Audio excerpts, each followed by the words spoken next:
Hello everyone, welcome to class test juniors. आज हम class 9 के नंबर सिस्टम का एक बहुत ही इंपॉर्टेंट टॉपिक करने वाले हैं, that is operations on real numbers.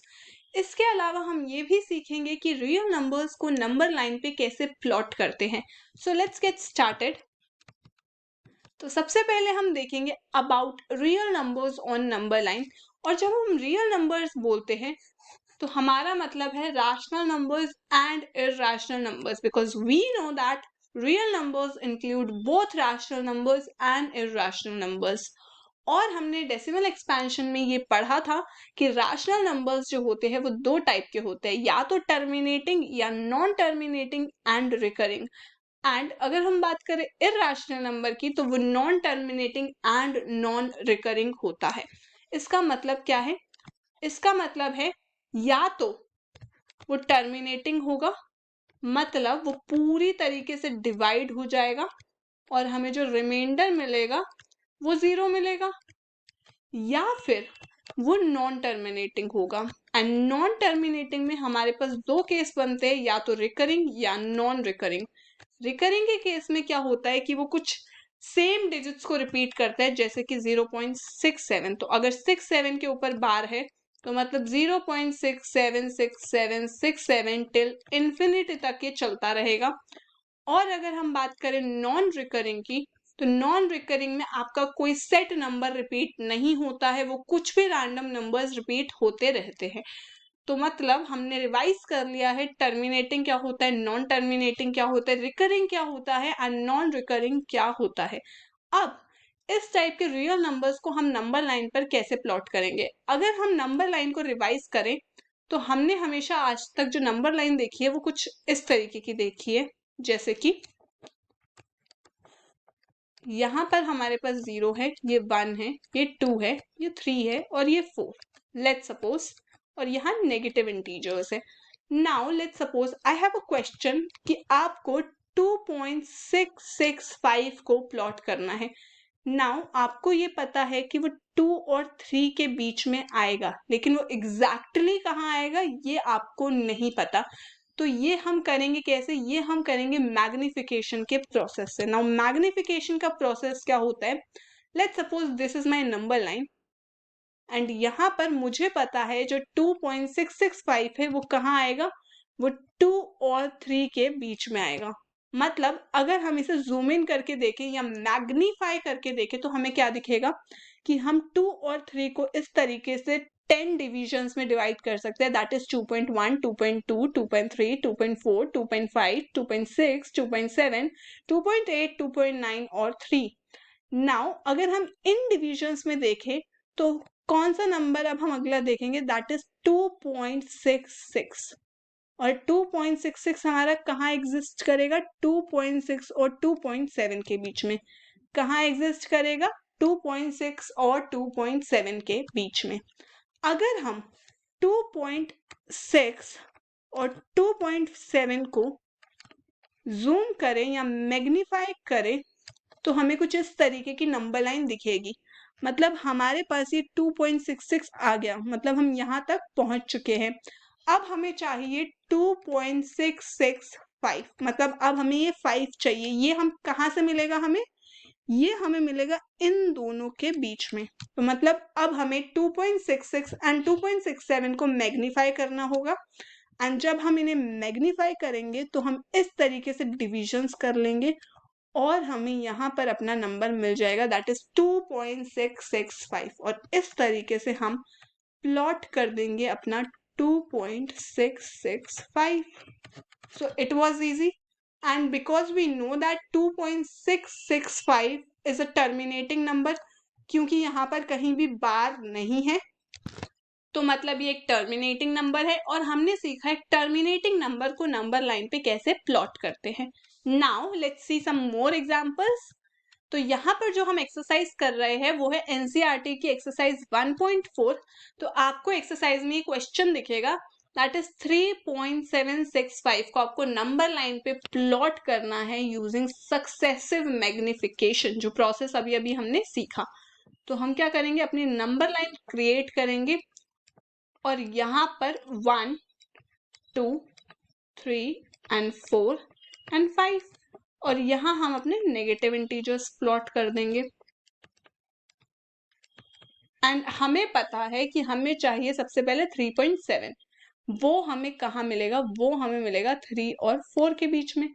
तो मतलब हम क्या करेंगे, हम 3 और 4 को मैग्नीफाई करेंगे। हम क्या करेंगे, यहाँ लिखेंगे 3 और यहाँ लिखेंगे 4।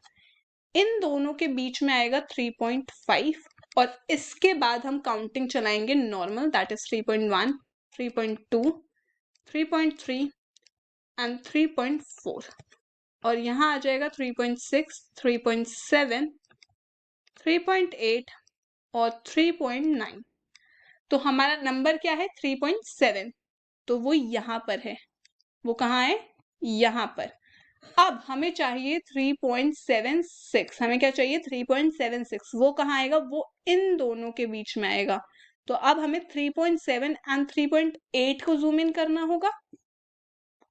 तो हम क्या करेंगे, यहाँ पर 3.7 लिखेंगे और यहाँ लिखेंगे 3.8 और बीच में आ जाएगा आपका 3.75। और हमें चाहिए क्या, 3.76। तो मतलब वो आएगा यहाँ पर। इसके अलावा आपका यहाँ क्या आएगा, 3.71, 3.72, 3.73, 3.74। तो वो आप खुद से यहाँ प्लॉट कर लोगे। और यहाँ क्या आएगा, 7, 8, 9 एंड ये हो जाएगा आपको 3.8।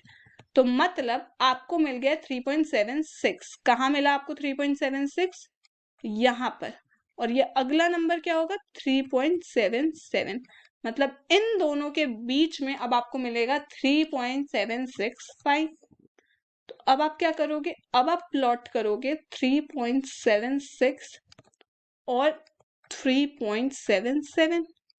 और इन दोनों के बीच में आपको क्या मिलेगा, इन दोनों के बीच में आपको मिलेगा 3.765। तो मतलब आपको ये नंबर मिल गया है और आपने इस रियल नंबर को प्लॉट कर दिया है। तो हमने यहाँ इसे प्लॉट कर दिया। और ये नंबर है क्या, अगर हम देखें तो ये नंबर क्या है, ये नंबर है टर्मिनेटिंग। अब एक एग्जाम्पल देखेंगे हम लोग नॉन टर्मिनेटिंग नंबर का। क्या करेंगे, एक एग्जाम्पल देखेंगे नॉन टर्मिनेटिंग नंबर का, दैट इज 4.26 और जिसमें 26 के ऊपर बार है। मतलब हमें 4 डेसिमल प्लेसेस तक करना है। 4 डेसिमल प्लेसेस मतलब 26 एंड 26, उसके बाद डॉट डॉट। तो हमें बस इतना प्लॉट करना है। तो इसके लिए हम सबसे पहले नंबर लाइन क्रिएट करेंगे एंड 0, 1, 2, 3, 4 एंड 5। यहाँ पर आप अपने नेगेटिव इंटीजर्स फिल कर दोगे। अब आपको पता है 4.2 कहाँ मिलेगा, इन दोनों के बीच में। तो हम क्या करेंगे, अगली नंबर लाइन बनाएंगे अपनी 4 और 5 की। 4 और 5 के बीच में क्या होगा, 4.5। और हमें क्या चाहिए, 4.2। तो ये है 4.1, ये है 4.2 और ये है 4.3। अब हमें पता है कि 4.26 कहाँ मिलेगा, इन दोनों के बीच में। तो अब हम क्या करेंगे, 4.2 और 4.3 के बीच का प्लॉट करेंगे। इसके बीच में क्या है, 4.25 और हमें चाहिए 4.26। तो वो यहाँ होगा। और 4.27 क्यों चाहिए हमें, क्योंकि हमें अगला नंबर चाहिए, दैट इज 4.262। वो कहाँ होगा, वो इन दोनों के बीच में होगा। वो कहाँ होगा, इन दोनों के बीच में। तो हम इसको प्लॉट करेंगे, दैट मीन्स 4.26 एंड 4.27 को अब हम प्लॉट करेंगे। तो अगर हम देखें, इसके बीच में क्या आएगा, 4.265 और हमें क्या चाहिए, 262। तो यहाँ आएगा 4.261, 4.262 और 4.263। अब ये जो बचा हुआ नंबर है, दैट इज 4.2626, ये हमें कहाँ मिलेगा, ये हमें मिलेगा इस दोनों के बीच में। दैट मीन्स 4.262 एंड 4.263 कहाँ मिलेगा, 4.262 एंड 4.263 के बीच में। इसके बीच में होगा क्या, एग्जैक्ट बीच में क्या होगा, 2625। बट हमें क्या चाहिए, 4.2626। तो इस तरीके से हमने एक नॉन टर्मिनेटिंग रिकरिंग नंबर को प्लॉट कर दिया। Now operations on real number, इसका क्या मतलब है, किस टाइप के ऑपरेशंस हम बोलते हैं, सम, डिफरेंस, क्वोशिएंट या प्रोडक्ट। तो बेसिकली इसका मतलब है division.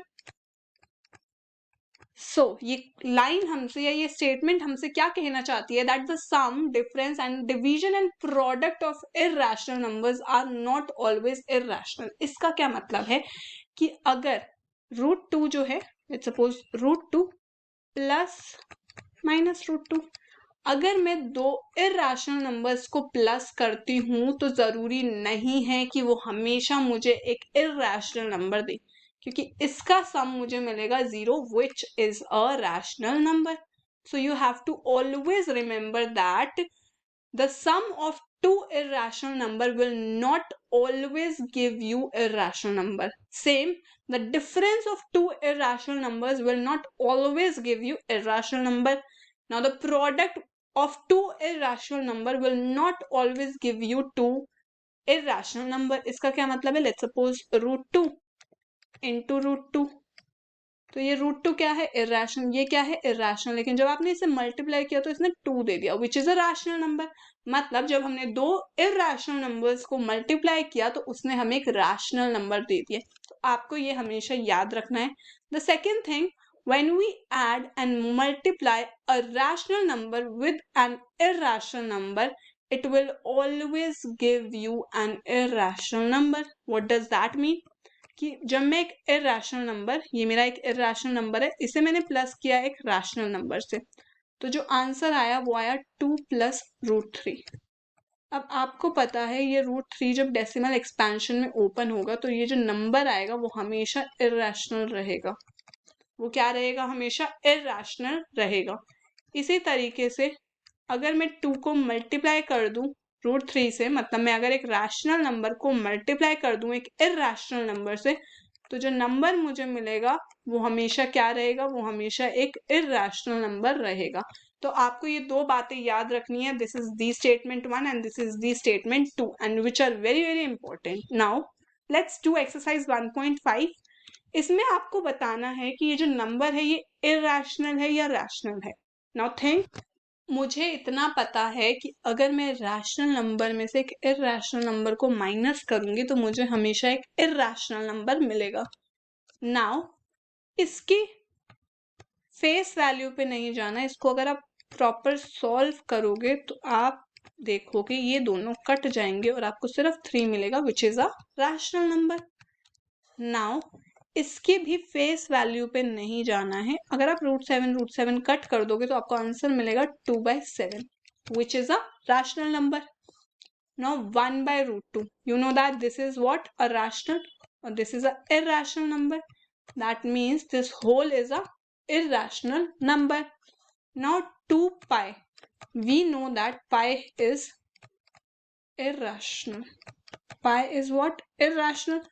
And when we multiply irrational with a rational, क्योंकि 2 क्या एक रैशनल है, तो जब मैंने पाई को 2 से मल्टीप्लाई कर दिया तो जो 2 पाई आएगा वो क्या होगा, इररेशनल। ये स्टेटमेंट तो अभी अभी हमने पढ़ी थी। नाउ द सम और difference of a irrational number and rational number is irrational. ये क्या है, ये तो मैंने अभी अभी आपको प्रूफ कर दिया। अभी आपने क्वेश्चन भी देखा था, वो क्वेश्चन क्या था, ये वाला जिसमें डिफरेंस था। अगर इसी में आपको मैं कह दूं 2 प्लस √5, तो वो भी हमेशा एक इररेशनल नंबर होगा। तो मतलब ये स्टेटमेंट हमें समझ आ गई। नाउ द प्रोडक्ट और quotient of a non zero rational number with an irrational number is always an irrational number. जैसे मैंने आपको 2 इंटू पाई दिखाया था, where 2 was rational and pi was irrational. जब मैंने इन दोनों को मल्टीप्लाई किया तो मुझे क्या मिल गया, मुझे मिल गया इररेशनल नंबर। बट इन्होंने यहाँ पर एक और चीज लिखी है, that is non zero rational number. What, non zero rational number. Now what does that mean, let's suppose मैं कह दूं कि मैं पाई को 0 से मल्टीप्लाई कर दूं। यहाँ पर पाई क्या है, इररेशनल, बट 0 क्या है, रैशनल, और इसका जो आंसर आएगा वो एक रैशनल नंबर आ जाएगा। बट इस स्टेटमेंट में स्पेसिफिकली लिखा है नॉन जीरो। जैसे यहाँ पर नॉन जीरो आएगा तो यहाँ इररेशनल हो जाएगा, बट जैसे यहाँ 0 आ गया तो वो 0 आंसर दे देगा and 0 is a rational number. तो ये स्टेटमेंट आपको याद रखनी है, but in case of non zero this case doesn't stand true. Now if we add, subtract, multiply और divide two irrationals, ये वही स्टेटमेंट है जो हमने अभी अभी पढ़ी थी स्टेटमेंट 1, कि अगर हम ऐड करें, सब्ट्रैक्ट करें, मल्टीप्लाई करें या डिवाइड करें दो इरैशनल को, तो यहां पर आपका आंसर रैशनल भी हो सकता है और इरैशनल भी हो सकता है। कैसे? जैसे √23 प्लस माइनस √23 आपको 0 देगा which is a rational, but √23 plus √5 आपको एक इरैशनल नंबर देगा। तो इसका सम कुछ भी हो सकता है, तो इसका आंसर हम लोग प्रेडिक्ट नहीं कर सकते कि इसका कंपल्सरी ही यही होगा। इसमें पॉसिबिलिटी है कि रैशनल भी हो सकता है और इरैशनल भी हो सकता है। जैसे यहाँ पर आपका कंपल्शन है कि वो इरैशनल ही होगा, ऐसा कंपल्शन इस केस में नहीं है। अगर अब हम इस चीज को एक शॉर्टकट या एक पॉइंटर्स में लिख लें, तो आप इसे नोट्स बना के लिख लो दैट एक इरैशनल और एक इरैशनल को आपने प्लस या माइनस किया तो आपको इरैशनल या रैशनल मिल सकता है। अगर आपने एक इरैशनल को मल्टीप्लाई किया एक इरैशनल से तो भी आपको एक इरैशनल या रैशनल मिल सकता है। अगर आप एक इरैशनल को रैशनल से मल्टीप्लाई करते हो, सॉरी, एक इरैशनल को आप डिवाइड कर दो एक इरैशनल से, तो भी पॉसिबिलिटी दोनों है। अगर आप एक इरैशनल को रैशनल से प्लस या माइनस कर दो तो आपका सम हमेशा इरैशनल होगा। एंड अगर आप एक इरैशनल को मल्टीप्लाई करो एक रैशनल से तो भी आपका रिजल्ट हमेशा इरैशनल होगा। तो इसको आपको नोट डाउन करना है। इसको क्या करना है? आपको नोट डाउन। तो फटाफट इसको आपको नोट डाउन कर लेना है। Now let's do a very important question, that is how to represent √9.3 on number line. So for that you need compass and scale and pencil. So arrange that. Now first step would be, first of all we will draw a line AB जिसकी length हमारी रहेगी कुछ 9.3 centimetres. उसके बाद हम BC draw करेंगे which would be 1 centimetre. इसके बाद हम AC का मिड पॉइंट निकालेंगे जो कि O होगा एंड O को हम सेंटर मानते हुए एंड OA और OC इक्वल होंगे बिकॉज O मिड पॉइंट है, तो OA को हम रेडियस मानेंगे और यहाँ पे एक सेमी सर्कल ड्रॉ कर देंगे। क्या करेंगे? एक सेमी सर्कल ड्रॉ कर देंगे यूजिंग कंपास। अब हम क्या करेंगे? नाउ यहाँ पर AC का हम एक परपेंडिकुलर बनाएंगे जो कि B से पास होता जाएगा, तो हम AC परपेंडिकुलर टू BD बनाएंगे। सो यहाँ पे एक परपेंडिकुलर हम बना लेंगे। So this is a perpendicular, यहाँ पे हम इसे D नेम दे देंगे। एंड अगर आप नोटिस करो in triangle OBD, this is first of all right angle triangle, तो हम यहाँ पर पाइथागोरस थ्योरम लगा सकते हैं जो कि OD का square is equal to OB का स्क्वायर प्लस BD का स्क्वायर होगा। नाउ OD का स्क्वायर क्या है? अगर हम देखें OD and OA, basically OD और OA इक्वल होगा बिकॉज वो रेडियस है। Yes, it will be equal. Now अगर मैं इसे 9.3 ना मान के मैं इसे कोई वैल्यू मान लू x, मैं इसे क्या मान लू? कोई वैल्यू x प्लस 1, तो क्या मैं ये कह सकती हूँ कि ये x प्लस 1/2 होगा? क्योंकि ये पूरा x है और ये 1 है, तो ये जो आधा होगा वो x प्लस 1/2 होगा। तो यहाँ मैं लिख दूंगी x प्लस 1/2 का स्क्वायर। नाउ OB क्या होगा? यहाँ पर अगर हम बहुत ध्यान से देखें तो हमें समझ में आएगा कि ये पूरा क्या है? ये पूरा x है। ये पूरा क्या है? x, जिसमें से मैं अगर ये माइनस कर दूं दैट मीन्स OA माइनस कर दूं। OA है क्या? with this। तो अगर मैं इसमें से ये माइनस कर दूं तो ये हमारा हो जाएगा OB और ये निकल जाएगा हमारा BD का स्क्वायर। जब आप इस पूरी इक्वेशन को सॉल्व करोगे तो आपको BD का आंसर मिलेगा √x और हमने x किसको लेट किया था 9.3 को। तो मतलब ये जो BD है इस BD की लेंथ क्या हो जाएगी √9.3। अगर मैं ये मान लूं कि ये जो BD है ये रेडियस है किसी सर्कल की और B उसका सेंटर है और मैं इतने लेंथ की B से रखकर एक सर्कल ड्रॉ करना शुरू करूं और इस लाइन पर एक आर्क कट करूं तो जिस आर्क इस लाइन पर जहां भी कट करेगी वो √9.3 हो जाएगा। तो यस वो 9.3 हो जाएगा। So let's try. तो मैंने क्या बोला कि ये जो BD है ये क्या है, ये है मेरी √9.3। इस B को अब मैं सेंटर मानूंगी और BD को मैं रेडियस मानूंगी। BD को मैं क्या मानूंगी रेडियस। यहां से मैं कंपास रख के मतलब B पे मैं कंपास रख के इतनी लेंथ का ओपन करके यहाँ पे इस तरीके से एक आर्क ड्रॉ करूंगी। ये जो पॉइंट होगा ये हमारा √9.3 को रिप्रेजेंट करेगा। ये हमारा क्या करेगा √9.3 को रिप्रेजेंट। तो यहाँ पर हमने सब कुछ प्रूफ किया है, ऐसा नहीं है कि कुछ भी ऐसे हम ड्रॉ करते चले गए। हमने यहाँ पर पहले सबसे पहले क्या किया, एक AB लाइन ड्रॉ की जिसको हमने 9.3 सेंटीमीटर कहा।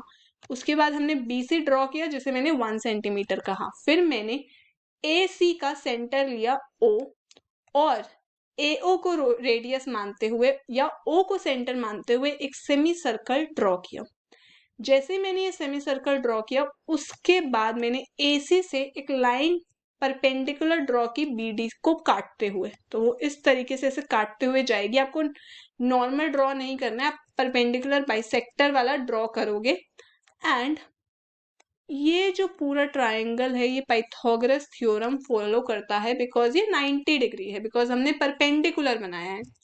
तो यहाँ पे हम इन ट्रायंगल OBD से इस पूरे टर्म को प्रूफ करेंगे। आप यहाँ पर x की जगह 9.3 भी ले सकते थे बट वो सॉल्व करने में आपको डिफिकल्टी आएगी बिकॉज यहाँ पर वो 10.3 बन जाएगा। फिर 10.3/2 आपको करना पड़ेगा, फिर आप उसका स्क्वायर करोगे, फिर यहाँ पे आपको उसका अंडर रूट करना पड़ेगा। वो सारी चीजें बहुत ज्यादा आपको मेसी हो जाएगी। इस वजह से मैंने इसे यहाँ पर x लेट कर लिया था। तो इस तरीके से आप √9.3 को भी नंबर लाइन पे ड्रॉ कर सकते हो। इसको प्रैक्टिस बहुत करना एंड इसको वापस से इस वीडियो को खत्म होने के बाद दोबारा से डेफिनेटली प्रैक्टिस करना, अदरवाइज आप इस कॉन्सेप्ट को भूल जाओगे। Now let's study about some identities. So √AB will be equal to √A into √B. √A/B will be always be equal to √A upon √B. What does that mean? अगर आपके पास है √3 इस तरीके से तो आप इसको इस तरीके से लिख सकते हो, दोनों एक बात है। नाउ ये आइडेंटिटी आपने बहुत बार पढ़ी होगी दैट A + B और A - B को हम कहते हैं A² - B²। बट बिकॉज यहाँ पर √A और √B है और √A और √B है तो ये हो गया √A का स्क्वायर माइनस √B का स्क्वायर। तो यहाँ स्क्वायर से रूट्स कट गए और आपको मिल गया A - B। तो आपको क्या मिल गया A - B। Now the third identity is same as above, is just इसमें यहाँ पर A है और यहाँ √B है। Now √A + √B into √C + √D। ये सिंपल केस है। अगर आपको A + B into C + D दे रखा है तो आप क्या करोगे, पहले A को C से मल्टीप्लाई करोगे, फिर A को D से, फिर B को C से एंड B को D से। इसमें भी इन्होंने यही किया, पहले A को C से किया तो √AC आ गया। उसके बाद इन्होंने क्या किया, उसके बाद इन्होंने A को D से किया तो यहाँ AD आ गया। उसके बाद इन्होंने B को C से किया एंड B को D से किया।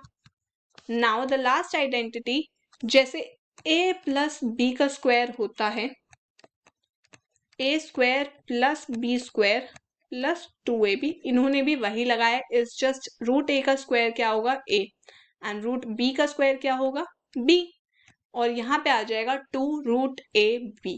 तो इस तरीके से हमने आइडेंटिटीज पढ़ लिया। अब कुछ क्वेश्चंस करते हैं। इस क्वेश्चन में आपको करना क्या है, यहाँ पर आपको करना है सिंप्लीफाई। आपको क्या करना है, simplify. So now try to do this question. अब ये आइडेंटिटी हमने पढ़ी थी, इसमें हमने क्या पढ़ा था कि रूट 3 को पहले 2 से मल्टीप्लाई करेंगे तो 6 आएगा। इसके बाद 3 को हम रूट 2 से मल्टीप्लाई करेंगे तो क्या आएगा, 3 रूट 2। इसके बाद हम रूट 3 को 2 से मल्टीप्लाई करेंगे तो क्या आएगा, 2 रूट 3। और इसके बाद हम रूट 3 को रूट 2 से मल्टीप्लाई करेंगे तो क्या आएगा, 6। नाउ नेक्स्ट क्वेश्चन, यहाँ पे अगर आप देखो तो ये a प्लस बी और a माइनस बी वाली आइडेंटिटी है, तो यहाँ सिंपल क्या आ जाएगा, a का स्क्वायर मतलब 3 का स्क्वायर 9, और b का स्क्वायर क्योंकि ये रूट 3 है तो रूट 3 का स्क्वायर 3 हो जाएगा, तो आंसर आ जाएगा आपका 6। नाउ इसे कैसे सॉल्व करेंगे, ये क्या है, a प्लस बी का स्क्वायर। ये कैसे सॉल्व करेंगे, रूट 5 का स्क्वायर 5 प्लस 2ab, तो 2 and root 5 dot root 2 plus b का स्क्वायर क्या होगा, 2। नाउ ये दोनों प्लस होके 7 बना लेंगे, और यहाँ पर 2 होगा, और ये जो है ये रूट 10 बना लेगा। ये आइडेंटिटी हमने सबसे पहले आइडेंटिटी पढ़ी थी। नाउ ये क्या है, ये है a minus B, a plus B, तो मतलब a square minus B square. तो a स्क्वायर क्या है, रूट 5 का स्क्वायर, और b क्या है, रूट 2 का स्क्वायर। तो यहाँ क्या आ जाएगा, 5 माइनस 2, क्योंकि रूट 5 का स्क्वायर 5 हो जाएगा, एंड 3। आपका आंसर क्या आ जाएगा, 3। Now let's learn how to rationalise the denominator. और सबसे पहले डिनोमिनेटर को रैशनलाइज करने की जरूरत क्या है, क्योंकि अगर मैं एक एग्जाम्पल आपको दिखाऊं, सो 1/√7, 1/√7 को नंबर लाइन पर प्लॉट करना डिफिकल्ट है, बिकॉज इसका डिनोमिनेटर जो है वो इर्रेशनल है। हम रैशनलाइज इसलिए करते हैं ताकि हम डिनोमिनेटर को रैशनल फॉर्म में कन्वर्ट कर सके एंड उसे नंबर लाइन पे प्लॉट करना आसान हो जाए। एंड रैशनलाइज करते कैसे है, रैशनलाइज करने के लिए आपको इस तरीके से न्यूमरेटर को मल्टीप्लाई करना पड़ता है डिनोमिनेटर से, एंड डिनोमिनेटर को भी मल्टीप्लाई करना पड़ता है डिनोमिनेटर से, because root 7 into root 7 is basically what? Is basically root 7 का स्क्वायर, तो वो हमें आंसर दे देगा 7। हमें पता है कि हमें अपने डिनोमिनेटर को कुछ भी करके रैशनल बनाना है, तो अगर हम इसे मल्टीप्लाई करते तभी ये रैशनल बन पाता है, इसलिए हमने ये प्रोसेस फॉलो किया। नाउ इस पर्टिकुलर नंबर को हम कैसे कन्वर्ट करेंगे अपने डिनोमिनेटर को रैशनल में करने के लिए, मतलब बेसिकली हम डिनोमिनेटर को किस तरीके से रैशनलाइज करेंगे। अगर हम सेम डिनोमिनेटर से न्यूमरेटर एंड डिनोमिनेटर को मल्टीप्लाई कर देंगे तो क्या प्रॉब्लम आएगी। अब आप यहाँ देखो तो ये क्या बन गया, a माइनस बी का स्क्वायर। अब जब आप इसे ओपन करोगे ना तो आपको मिलेगा 7 प्लस 6 माइनस 2 रूट 42। और अगर आप इसे नोटिस करोगे तो ये अभी भी एक इर्रेशनल नंबर है। ये अभी भी क्या है, इर्रेशनल नंबर। मतलब हम अपने डिनोमिनेटर को रैशनल में कन्वर्ट अभी तक नहीं कर पाए, मतलब ये तो हम नहीं करेंगे।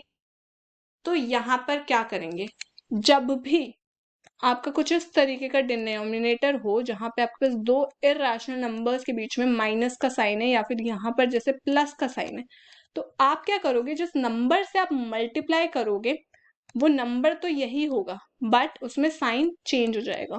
नाउ साइन चेंज का यूसेज क्या है, लेट्स सी। अगर अब आप यहाँ देखो तो ये a माइनस बी और a प्लस बी की प्रॉपर्टी है, मतलब a क्या है, रूट 7, और इस प्रॉपर्टी का आंसर क्या होता है, इस प्रॉपर्टी का आंसर होता है a square minus B square. a क्या है, रूट 7, तो रूट 7 का स्क्वायर माइनस रूट बी का स्क्वायर दैट इज रूट 6 का स्क्वायर। यहाँ पे इसे सॉल्व करके ये 1 आ जाएगा और डिनोमिनेटर हमारा क्या बन गया, रैशनल। इसी वजह से हमने साइन चेंज किया सो दैट हम इस टाइप की प्रॉपर्टी को लगा पाए, और इस टाइप की प्रॉपर्टी को जब हम लगाएंगे तो दोनों ही नंबर्स का स्क्वायर होगा, और जैसे ही दोनों नंबर्स का स्क्वायर होगा और कोई भी ऐसी इर्रेशनल टर्म नहीं रहेगी जो कि a प्लस बी के स्क्वायर में आ रही थी, जैसे कि 2ab, और जो एक इर्रेशनल नंबर हमें प्रोवाइड कर रहा था इस केस में, वो हट जाएगी, क्योंकि इस आइडेंटिटी में तो स्क्वायर हो जाएगा। जैसे ही एक रूट वाली टर्म का स्क्वायर होगा तो वो एक इर्रेशनल से रैशनल नंबर दे देगा हमें, और यहाँ आंसर आ जाएगा √7 प्लस √6/1।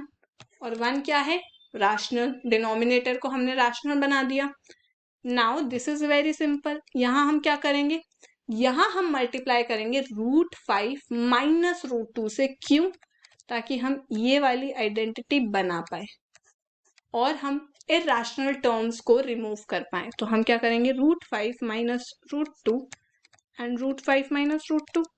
तो नीचे क्या आ जाएगा? 3। कैसे आ जाएगा? बिकॉज √5 का स्क्वायर 5 माइनस √2 का स्क्वायर 2, तो 5 माइनस 2 3, एंड ऊपर क्या रह जाएगा? √5 minus √2। Now the fourth question. इस क्वेश्चन को कैसे सॉल्व करेंगे? यहाँ क्या साइन है? माइनस का। तो हम मल्टीप्लाई किससे करेंगे? जिसमें साइन जो हो वो बीच में प्लस हो। तो आंसर आ जाएगा आपका √7 प्लस √2, और नीचे क्या हो जाएगा? √7 का स्क्वायर माइनस √2 का स्क्वायर। तो नीचे आ जाएगा 7 माइनस 4 दैट इज 3, और ऊपर आ जाएगा 7 प्लस 2, और आपने इसे भी क्या कर दिया? रैशनल में चेंज कर दिया। एंड विद दिस हमने अपना operations on real numbers complete कर लिया। हमने सीख लिया डिनोमिनेटर को किस तरीके से रैशनलाइज करते हैं, नंबर लाइन पे रियल नंबर्स को किस तरीके से प्लॉट करते हैं या मैग्नीफाई करके किस तरीके से प्लॉट करते हैं, हमने सब कुछ सीख लिया। नाउ आपका काम है एनसीईआरटी की एक्सरसाइज 1.4 एंड 1.5 को आपको दोबारा से प्रैक्टिस करना है, दोबारा से रिवाइज करना है, सारे एग्जाम्पल्स को दोबारा से बनाना है ताकि आपकी कमांड अच्छे से बैठ जाए। एंड अगर आपको वीडियो पसंद आया है तो प्लीज वीडियो को लाइक कीजिएगा, and thank you for watching the video.